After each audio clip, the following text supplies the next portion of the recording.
Goodbye, 2023. May I forget everything you have brought to me for the past 365 days. Man, if only I had known. For everything 2023 kept away from me, 2024 decided it could destroy something in its place. This year has perhaps been the most destructive, depressing, and life-ruining year I've ever been through. How bad was it? Well, I'm not eager at all to reminisce, but I've already sown these seeds, so I've got to reap them now. How could a year be that bad? Well, how about we start off by totaling my car, taking my only job from me, moving me back into my parents' house, and taking everything I've worked for the past several years and tossing it into an incinerator of despair. Does that help? No? Well, too bad. It's what I got regardless of my feelings. Having my current life destroyed within the first couple of months was so mentally taxing for me, and it has made me realize how I have not been happy with my life for nearly 10 years now. As if that weren't enough, how about people I look up to? 2024 decided to toss some garbage their way too, and try to ruin their lives and image, all because there are horrid people out there who will sacrifice the lives others have made for themselves for a moment of misplaced sympathy they don't deserve. Other people's lives can be damned, so I can have strangers online shower me with pity because I made myself look like I'm a victim of their actions. Of course, now things have finally smoothed over and I'm joyful to know the most inspirational person in my life can finally resume their life, but there will always be lasting damage on everyone involved that can never be undone. While I know I will never know how badly this travesty hurt them personally, it has also caused me to be worried so much about the situation to a point my health was also affected. I'm just glad it's over with, and those who started this whole unnecessary slandering of a good person's life, I hope you seriously get some mental help so you can realize the weight of the damage your hopefully unintentionally selfish actions caused and repent. And if you started this purposefully, knowing pure well that you were in the wrong with only the intention of drawing attention to yourself, then may no one ever believe a word of what you say ever again. Speaking of mental health, you bet your ass mine had taken a dive during all this garbage. Keeping in mind everything I've mentioned so far happened in the first few months of the year. When I moved back in with my parents, getting me some mental help was the first order of business, considering my soul was in a very dark place at the time. I've been seeing many different shrinks and doctors this year for a multitude of reasons, and I can say for a fact that this was one thing that worked out positively for me. Until recently, I had always been stuck in the past and hung up on things that have happened years ago, blaming those for ruining my life and turning me into the person I am today. It had always haunted me until recently, but I've learned to move past my traumas, and now I'm not bothered by them anywhere near as much as I used to be.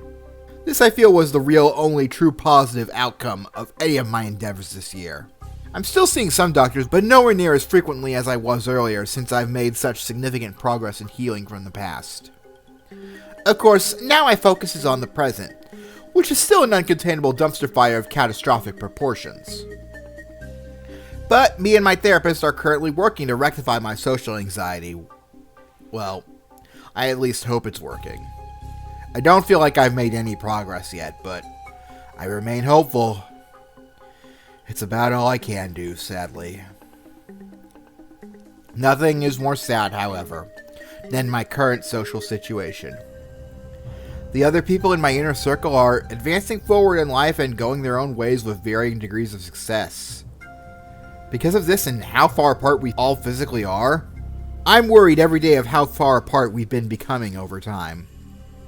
Our D&D group stopped having games earlier this year, and our watch parties have become sparse, with us being lucky to have even one within the span of a month due to everyone's constantly conflicting schedules.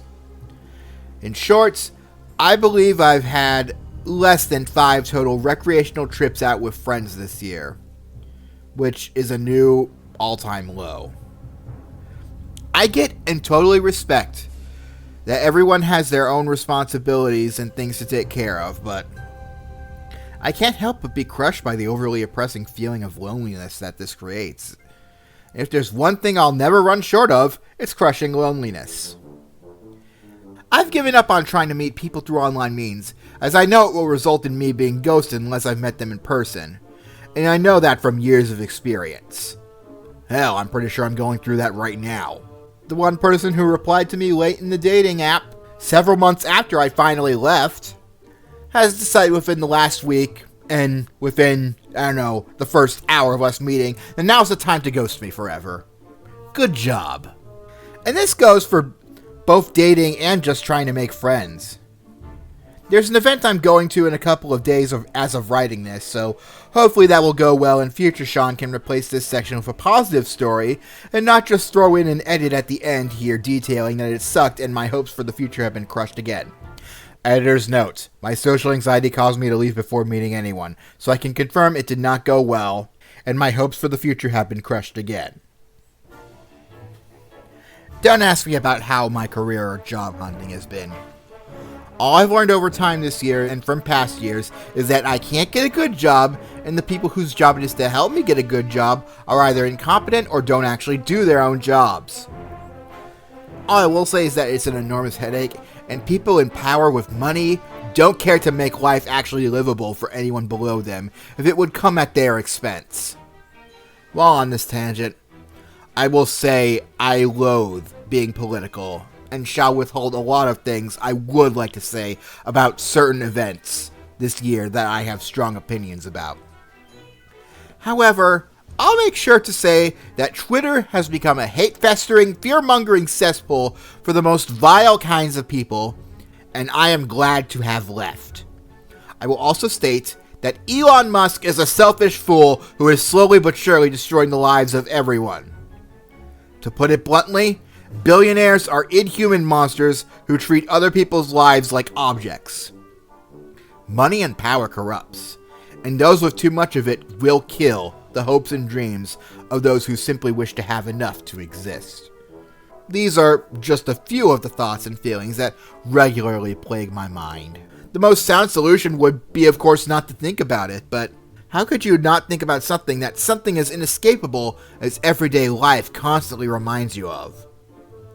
I have no real job, no car, no place of my own, not enough money to support myself with, and no one to go out and touch grass with, as people call it these days. I instinctually despise and avoid the practice of repeating things that don't work out for me after the first few tries, but what else can I do to find a place in life now? I've been stuck in an endless now of having everything I try to do to better my present situation result in nothing aside from wasting my time for what feels like 10 long years now. What else can I try at this point to reach my next step in life? School has yielded me nothing, and my social presence is non-existent. I've healed myself from my past, but how can I fix my present life? It's the dark thoughts like this I battle endlessly. Thoughts brought upon by each and every unchanging day which scream at me constantly, saying there is no fixing my life, and I should let the world erase me like it has been trying to do since I graduated high school. The only thing keeping me going is the hope that I still have something worth living for, even if right now I have next to nothing. Content creation is one of the only things I find joy in now, and if it ever lost meaning to me, there would probably be nothing left of me. The content I produce is also a piece of my soul. The part of me that I want more than anything for others to observe and accept. And for those of you who still follow my content, thank you for making me feel like I'm actually worth something. During my last several months of downward spiraling depressions, I've gotten into the habit of listening to the live streams of the talents from Cover Corp in the background while I'm doing other things a lot more often, and I can say for a fact that these have helped me deal with the bitch called life during bad times and bad. Again, almost no real good times had this year. This is sadly the best strategy I have for combating my loneliness, and it works to a point. Save for a fact they can't hear anything I would say, so I do not feel any of that individual attention I've been needing for years. But among those desires for individual attention and relief from feeling not so alone due to those blissful instances where I can laugh and smile, there's another feeling that's been strongly burning beneath the surface. Envy. I want that life.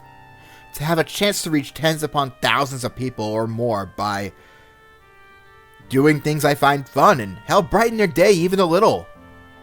That is something I so desperately desire. To have a job where I make other people's lives better by simply being my usual goofy self and have that position lead me to being able to meet others, that's something that would undoubtedly make me feel like my life is worth something. I understand I wouldn't be doing this content exactly as I am now, and I'd be under another different name and face, but hell, I basically already do that. Seriously, you didn't think Sean Ether was my actual name, right? That's a secret I'm taking with me to the grave. Well, that wraps things up, I suppose. Despite the bleak-looking future ahead, I have no choice but to push forward. Still lonely and single for another year, but at least I'm only 25 years old. If you heard differently from anywhere else, then that source is wrong and has no place in my business. At the very least, I won't be spending New Year's Eve alone for the first time in 4 or so years. Yes, my parents got me a bartending position for the neighborhood New Year's Eve party, so everyone else will be able to have fun around me, but it sure beats sulking by myself and watching a VTuber talk to an indistinguishable me amongst countless others during those final hours. At least I'm getting paid to make me feel like I'm worth something. If I've learned anything these past few years, I need to go into every new year from now on prepared for the worst. So I'm expecting nothing positive from 2025, and I am arming myself to the teeth for everything aiming to ruin what's left of my pitiful life. I remain hopeful that there is something worth fighting for in days yet to come. But if all that's left for me in my future is more garbage like that which 2024 had to offer, frankly, I don't want to be there to live through it.